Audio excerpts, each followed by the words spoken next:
বকুল সারাদিন কাজ কাম ফেলে শুধু এই যাত্রার সাথে কথা বলে। এই যে বকুল কথা বলে আছে, এই পিসি আমরা নতুন রাখেছি। এই রাতুল আসছে, রাতুল দেখতেই পাচ্ছেন, ঝিনাইদহ শহর অন্ধকার। এই শালার বিয়ে দিতে হবে রাতুলের আব্বার বিয়ে দিতে হবে। রাতুল বিয়ে করিনি এখনো, রাতুলের বিয়ে দিতে হবে। হ্যাঁ গাড়ি যে পায়রা চত্বর ঝিনাইদহ দেখতেই পাচ্ছেন আপনারা, ভয়াবহ অবস্থা। পায়রা চত্বরটা এখন খালি হয়ে আছে। আজকে রবিবার কিন্তু সেভাবে ভিড় এখনো লাগেনি, দেখতে পাচ্ছেন আপনারা।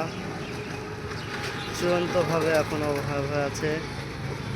এই ফুটপাথে কোনো দোকানদার রাখা যাবে না, আর এরা হচ্ছে আগামী শত্রু, এই জন্য এদের রাখা যাবে না।